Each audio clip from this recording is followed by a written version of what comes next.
Hello. Hello, one more time. You have made it To the We end. are in the last lecture of public speaking. All you have left after this is the ceremonial speech and obviously the assignment for this week. So congratulations, you are so close to being done. Yay! Woo! Congrats. You've done a lot of work. You should be proud.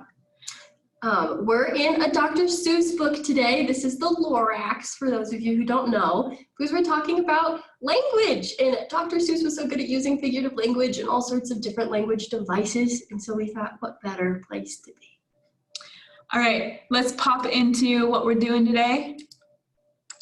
Poo, poo, poo, poo. I'm getting so much faster at this. You all should be so proud of me.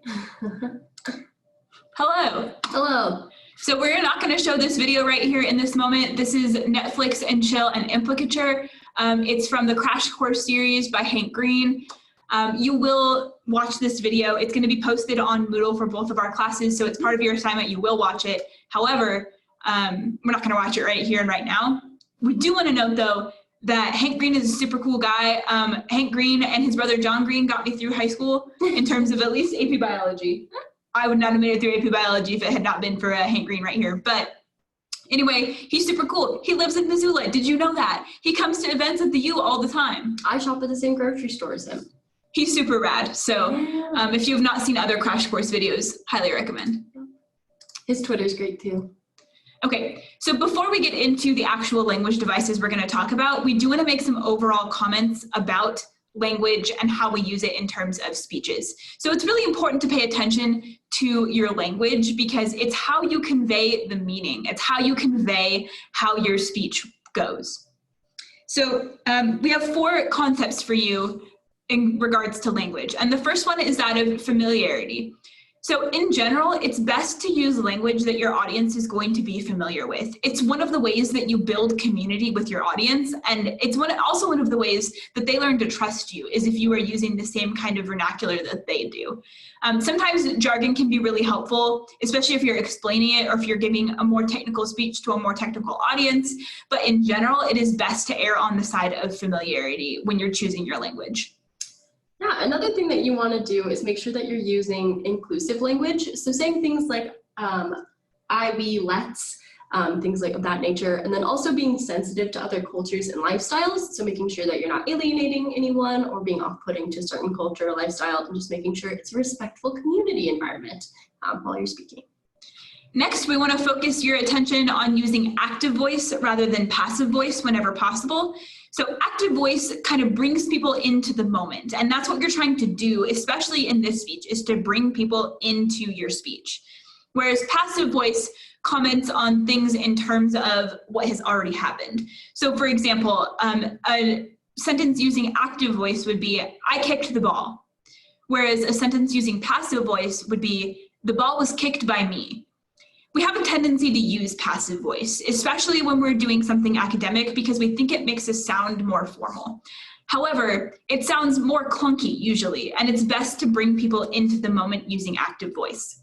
A good tip to think about whether or not you're using active voice is if you can add by zombies to the end of your speech. So for example, the ball was kicked by zombies, or I kicked the ball. You can't add by zombies to the end of that. So if you can add by zombies to the end of the speech and it still or the end of the sentence and it still makes sense, you know you're using passive voice and you should consider rewording to active voice. Gosh, those zombies getting in the way. We also want you to understand the difference between abstract and concrete language use. So abstract refers to intangible qualities, ideas, and concepts. So it's words that indicate things we only know through like intellect. So such as like truth, honor, kindness, grace, things like that, that you can't really see, you can't touch, but you know them because of how you've been taught, the things you know in your mind. And then concrete words refer to those tangible qualities or characteristics that we see through our senses. So things like 102 degrees, obese Siamese cat, deep spruce green are all concrete because we can feel them, we can touch them, we can hear them, we can smell them. So an example for abstract language is to excel in college, you have to work hard. And then the same idea put into concrete language is to excel in college, you'll need to go to every class, do all your readings before you go, write several drafts of each paper, and review your notes for each class weekly. So you can see that both gave you a description of college, but one was a little more rich and appealed to those senses and had more of an idea of what you should do. Okay, so now at this point, we're going to talk you through examples of both figurative and rhythmic language. And this is really important because you'll need to provide, we've already talked to you about how you need to highlight language devices in your speech, but you need to provide at least one of those devices needs to be a figurative language device, and at least one of those devices needs to be a rhythmic language device. So that's why we've separated them into categories. First of all, for figurative language, we'll talk first about metaphors. A metaphor is a direct comparison. It does not use like or as. So for example, you could say, she is a shining star, or he was a couch potato in the gravy boat of life, flopping dejectedly onto the sofa. Next we have simile, which is a comparison, but this time you use like or as. So she grew on him like she was a colony of E. coli and he was room temperature Canadian bacon. He walked out of my office like a centipede with 98 missing legs.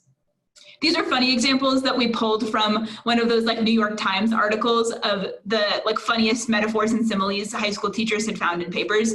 But the point is still there. Do you see how both of these silly ones give you a really clear image of what that must be like? Mm-hmm.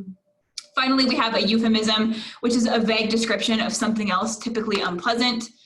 For example, the dog went to the farm, which we know to mean the dog died, or she is not the sharpest tool in the shed, which just generally means, she's not the brightest. And all of these things, you can really see like the clear picture of what the person's trying to describe, rather than just saying it point blank. You're getting more of a descriptor, more of a like fantasy and an image. Right. The point is that it makes your speech more interesting, right? Like if I said, for example, that Miranda is not the sharpest tool in the shed, which is not true. I do believe Miranda is quite sharp. But if I said that Miranda is not the sharpest tool in the shed, that's much more interesting than if I said, I think Miranda is not the smartest. Again, not true. I think Miranda's great. But you see the difference between. And I was a lot less offended at one of those two. So. Okay, let's talk about rhythmic language now. These strategies are really fun.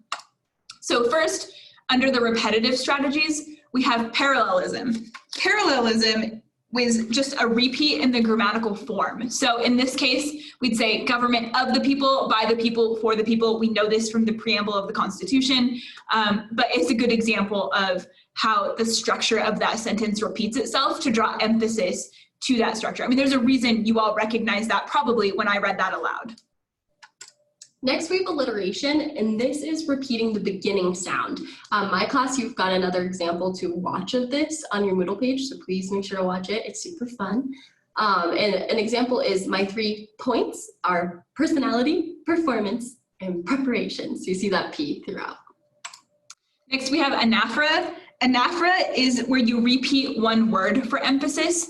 So in this case, we have 3 short sentences that draw your attention to the word cat. Cats are soft, cats are emotive, cats are incredible. And then we have the anticipus, which that was interesting pronunciations, yeah. Which is a balanced contradiction. So it was the best of times, it was the worst of times. You're really comparing the two and it's balanced. Oh, sorry. Ooh.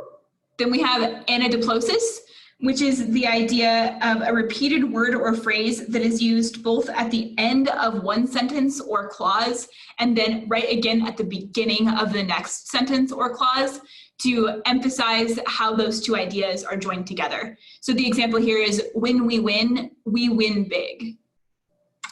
Then we have chiasmus, which is an ordered pair of words or phrases in one clause. So subject and a predicate, and then it's reversed in the next. So ask not what you can do, ask not what your country can do for you, ask what you can do for your country. So you have those 2 things and then you just whoosh and flip them right around. And again, that creates memorability, right? This is a really famous quote by JFK. Mm-hmm. And we remember that. Again, most of you have probably heard this quote before. And the reason it's coming to mind again is because he did a great job of using figurative language or rhythmic language. Okay, then we have a couple other strategies for you. We have personification. Personification is giving lifelike qualities to inanimate objects. So in this case, you might say something like, the lightning danced across the sky. Of course, lightning as an inanimate object can't actually dance, but it gives you a great image of lightning lighting up the sky in a way that is more creative than just saying like there was lightning outside. Then we have an allusion, so it's an indirect reference to something well known. So today's society seems Orwellian, so we all know George Orwell and his like kind of dystopian ideas and throughout his books, and so we're comparing to that.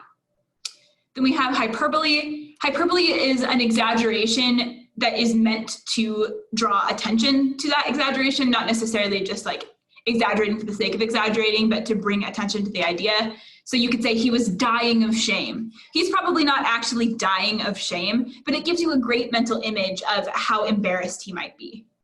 And then we have an onomatopoeia, which is such an interesting word. And this is a word that sounds like a sound. I think a lot of us know this. So like bang, crash, bark, sizzle, bark, things like that. You know, you can hear exactly what you're saying. An image comes to mind. Right, it's spelled exactly the way it sounds. Yep.